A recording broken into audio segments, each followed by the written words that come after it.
Bom dia, eu sou Flávio Gomes de Barros e estamos juntos em mais um domingo. A falta de conhecimentos específicos sobre o negócio faz com que muitos empresários descumpram as obrigações fiscais. Quem nos fala sobre esse assunto é o contador consultivo Fabiano Azevedo. Bom dia, Fabiano. Bom dia, Flávio. Como fazer para evitar que esses problemas aconteçam? De fato, os empresários, os empreendedores, eles iniciam seus negócios sem muita preparação do ponto de vista técnico para as obrigações fiscais, né? Com Receita Federal, Secretaria da Fazenda, Prefeitura. Então, ali naquele momento, de fato, o start que ele precisa dar para buscar um contador, uma empresa de contabilidade que possa dar esse respaldo, essa sustentação para o negócio dele, protegendo, inclusive, o negócio dele de riscos tributários. E quais seriam as implicações para o empreendedor que não cumpre isso? Age da maneira que acha que deve fazer. Exatamente. A gente sabe que o Brasil é um dos países que tem uma das cargas tributárias mais altas do mundo, né? O nível de complexidade, né, da tributação no Brasil é muito alto. Tem até uma brincadeira que a gente chama de um manicômio tributário e eles precisam, de fato, se proteger desse processo. A primeira coisa que precisa ficar atento ali dentro de um negócio é onde é que ele vai impactar.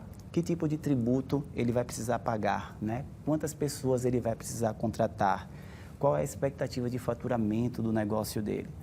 E tudo isso é algo que uma contabilidade vai provocar ali naquele empresário, porque muitas vezes ele nem sabe que precisa mapear todos esses dados para legalizar o negócio dele, para fazer uma contratação, para vender a mercadoria dele de uma forma assertiva, para colocar uma margem de lucro, inclusive, que possibilite que ele pague os tributos, que ele pague as contas mensais.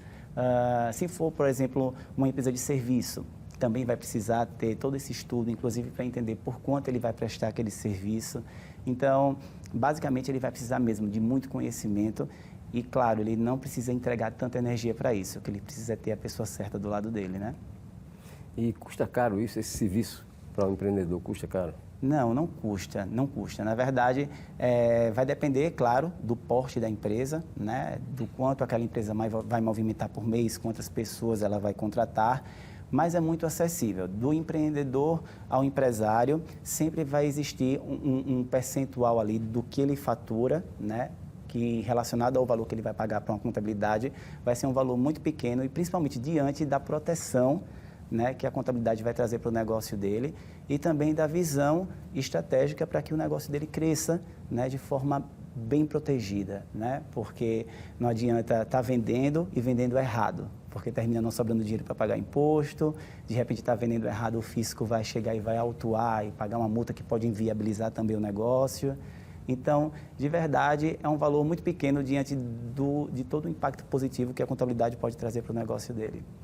Bom, para a gente esclarecer quem está nos assistindo e não é muito afeito a esse tipo de coisa, Sim. há algumas expressões técnicas, né? Sim. Que não são do domínio público, não são do domínio das pessoas de uma forma geral. Como, por exemplo, o que seja elisão fiscal? Isso, exatamente. Elisão fiscal é o planejamento tributário, né? É uma forma de fazer o planejamento tributário que acontece de uma direção legal. Ou seja, você tem um contador, né, um especialista que vai desenvolver um planejamento tributário para a sua empresa, que pode ser de comércio ou de serviço, tá?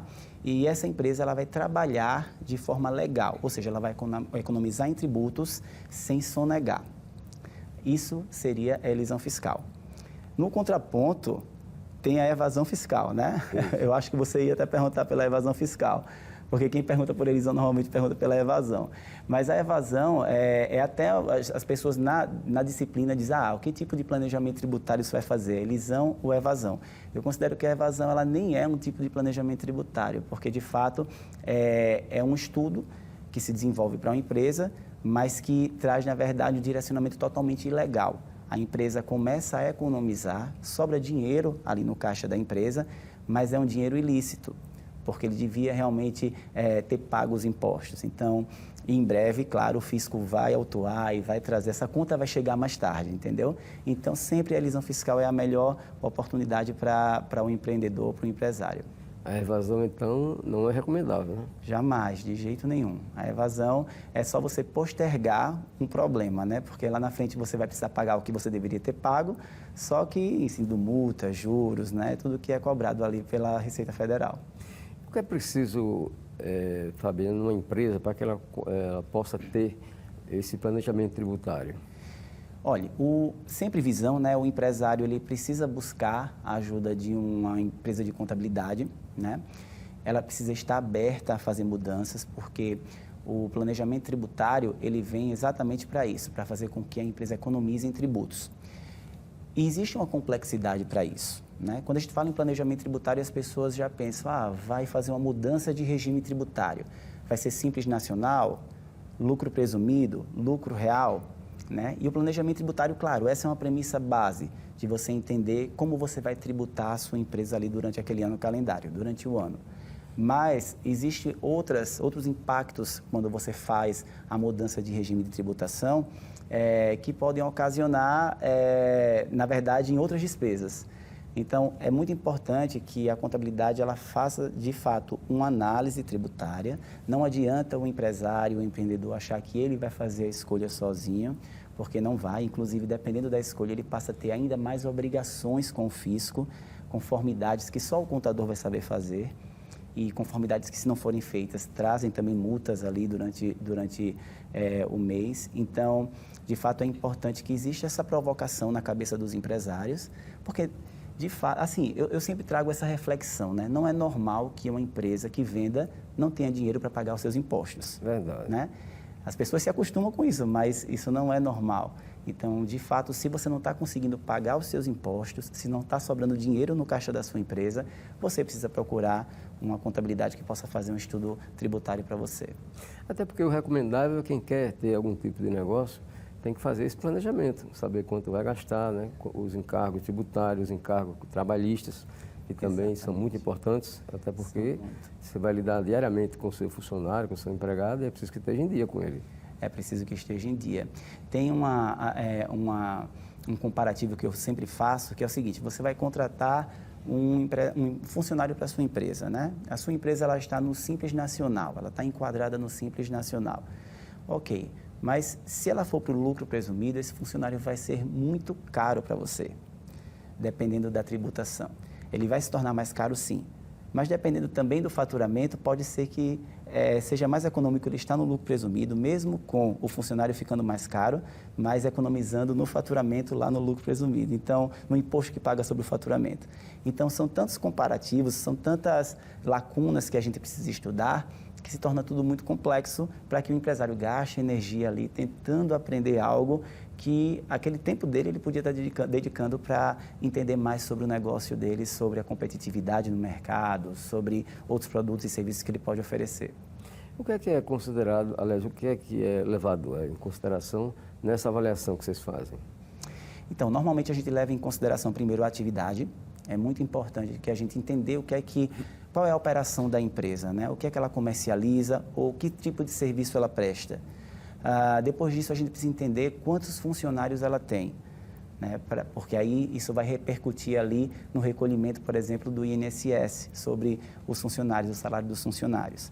E aí a gente começa a fazer um comparativo tributário entre o Simples Nacional e o lucro presumido. Depois a gente pode analisar também o nível de despesa da empresa, porque empresas que têm uma alta margem de lucro, normalmente elas não são consideradas positivas no lucro real, porque no Simples Nacional e no lucro presumido se calcula sobre uma base menor.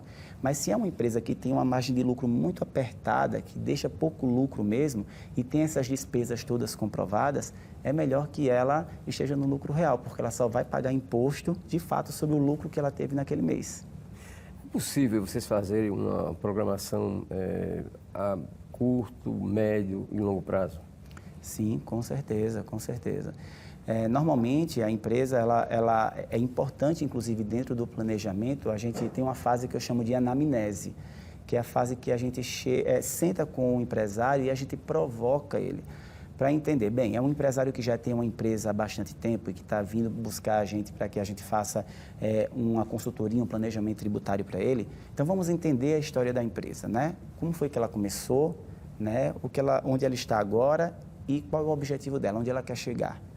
Ah, é uma empresa nova, então o que é que você quer agora, mas onde é que você quer chegar com a sua empresa? Então, agora, esse regime de tributação aqui, ele é melhor para você, ele vai fazer com que você seja mais econômico, inclusive do ponto de vista de administração, né? Porque regimes de tributação, por exemplo, como o lucro presumido e o lucro real, requer que a empresa também tenha um back-office, que a gente chama, né? Mais uma área administrativa bem robusta para comprovar as notas fiscais, as despesas, isso tudo é importante para que seja entregue ao fisco.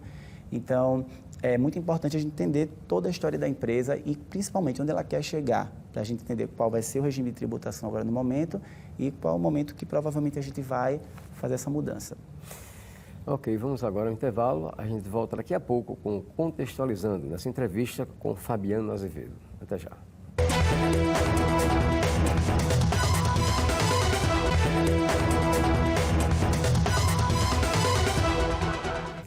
A gente volta a conversar com o contador consultivo Fabiano Azevedo, aqui em Contextualizando. Fabiano, uma questão interessante é que muitas vezes o empresário, o empreendedor se vê numa situação, ele faz os cálculos e acha que às vezes é melhor você ter menos empregado e ter mais prestador de serviço. O que é que você sugere numa situação como essa? Muito boa pergunta, muito boa, porque na verdade assim, a primeira coisa que a gente tem que analisar é o público desse empresário, né? A gente tem se tornado cada vez mais exigente, né? Nos produtos que a gente compra, nos serviços que a gente consome.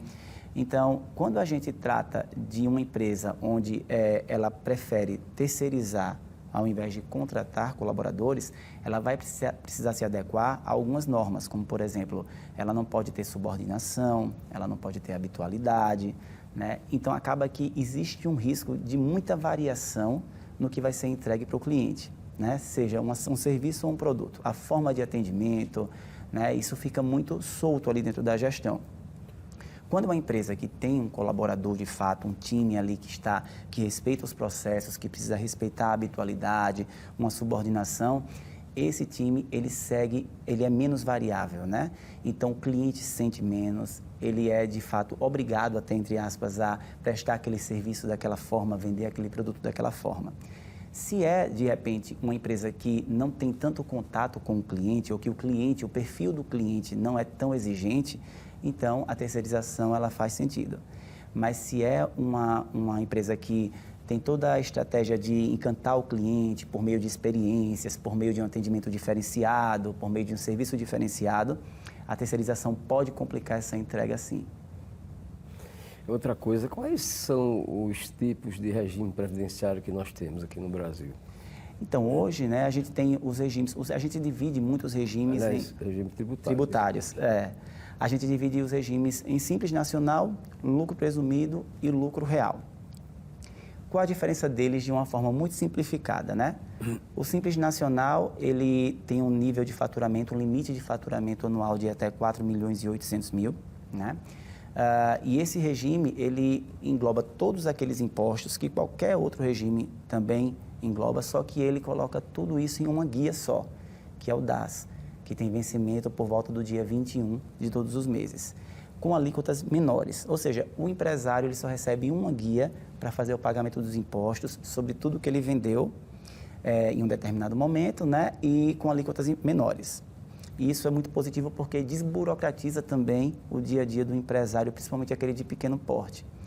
Se a gente passa para o lucro presumido, todos aqueles impostos que estão dentro de uma guia no Simples Nacional, eles passam a serem segregados. Então, acaba que o empresário recebe várias guias durante o mês com vencimentos distintos para pagar. E também tem alíquotas maiores. Acaba que isso também impacta muito ali no dia a dia do empresário e também no que fica ali no caixa, né, da empresa dele. E no lucro real também da mesma forma. Então, o Simples Nacional, ele normalmente é a grande tendência das empresas, inclusive os empresários que eles estão ali na expectativa de abrir uma empresa, né? Eles chegam já no escritório de contabilidade falando, mas a minha vai ser no Simples Nacional, né?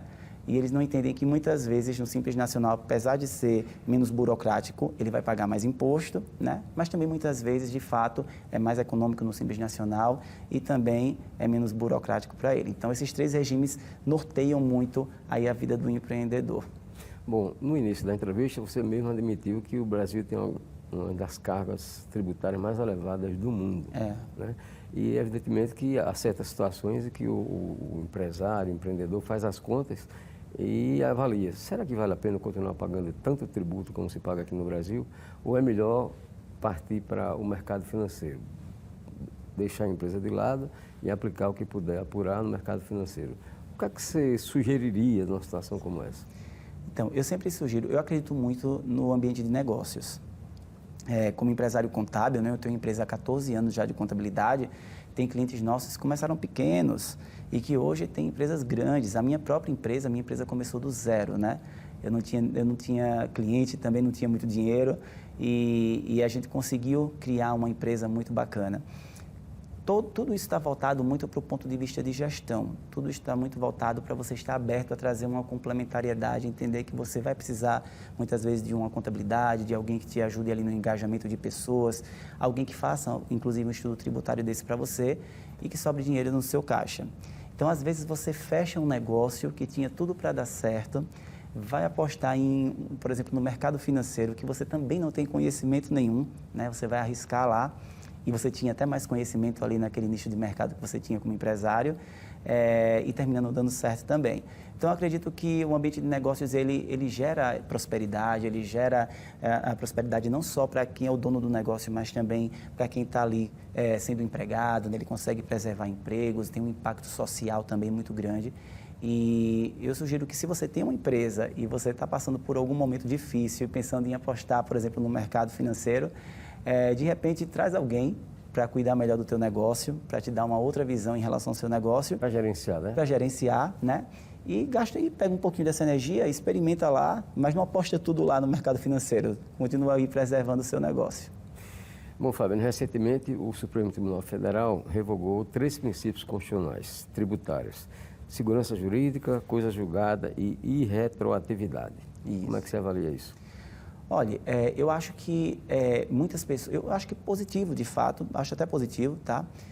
Por incrível que pareça, eu acho positivo, porque muitas pessoas e muitos empresários se escondiam ali muito em torno de uma proteção jurídica, né, de empresas, e eu acho que a comunicabilidade de processos é importante, né, para que se ache de fato se você realmente precisa se você precisa pagar, você prestar contas como governo, que você não tenha barreiras para que o governo tenha acesso a isso e traga a possibilidade de você acertar as contas com ele.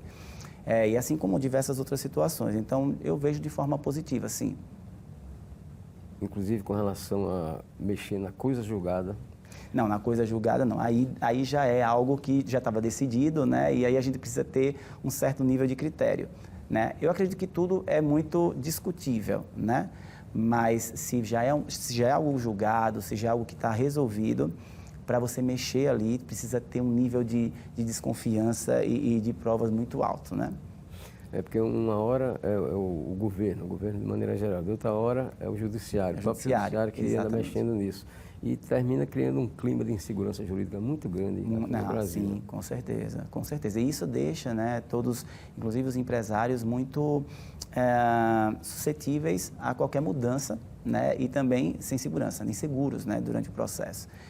De fato, assim, e como eu falei, tudo tem seu lado positivo e seu lado negativo. Num caso como esse específico, de fato, isso traz um impacto muito negativo até para o ambiente de negócios mesmo.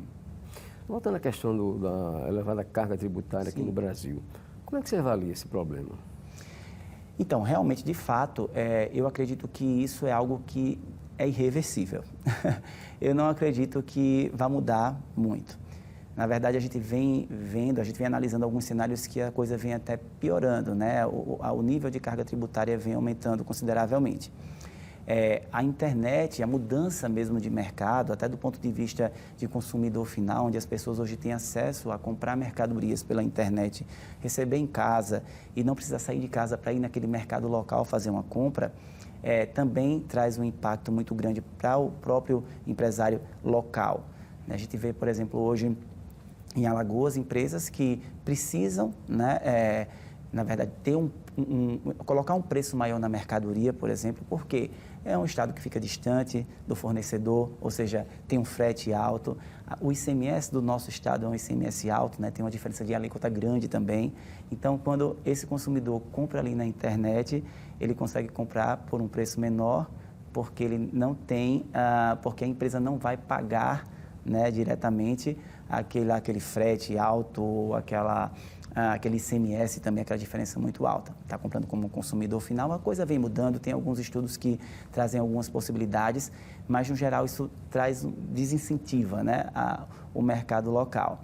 E o que eu sugiro sempre é que as empresas apostem no atendimento, na experiência, na segurança de você estar comprando um produto e sabendo que, caso dê alguma coisa errada, você tem onde trocar, você tem um suporte próximo de você, e também valorize o mercado local, né, que é importante.